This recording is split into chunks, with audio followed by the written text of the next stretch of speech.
जो विषय हैं, जिन विषयों को लेकर हम लोग लड़ रहे हैं, जिन विषयों के पे चर्चाएं होनी चाहिए, तो अपने नेताओं से हमारे लोग उम्मीद करते हैं कि भाई वो हमारे विषय को उठाएंगे। और जब आपका नेता ही उस विषय से भटक जाए तो फिर समाज के अंदर नकारात्मकता आ जाती है। बड़ी मुश्किल से आजाद समाज पार्टी के आने से सकारात्मक भाव उनके अंदर आया है।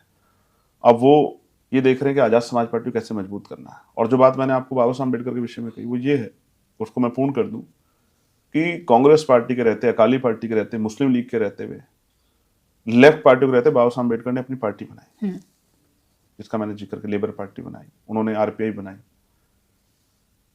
शेड्यूल कास्ट फेडरेशन बनाया। क्यों बनाया? अगर ये पार्टियां हमारे वर्गों के हितों की लड़ाई लड़ रही होती तो बाबा साहब क्या जरूरत थी बनाने की? तो विद्वान व्यक्ति थे।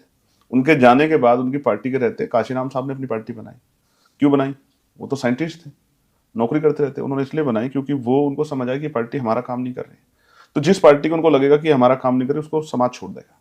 और समाज बड़ा समझदार है, जब पकड़ता है, अपना नेता मानता है किसी को, तो बहुत लंबे समय तक नहीं छोड़ता है। जब विरोधी उसके बारे में कुछ भी कहते रहे, उसको नहीं फर्क पड़ता, क्योंकि वो जानता है कि हमारा नेता ईमानदार।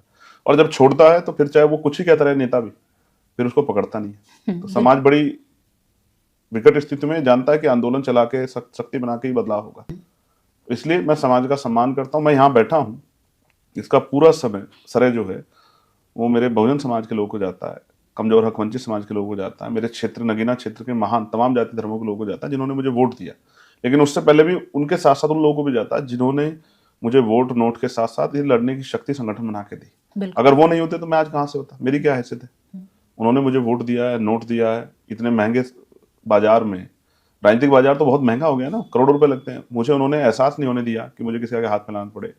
तो ऐसे समाज को मैं सर माथे रखता हूँ, मैं गर्व करता हूँ अपने उस समाज पे जिन्होंने मुझे यहाँ तक भेजा।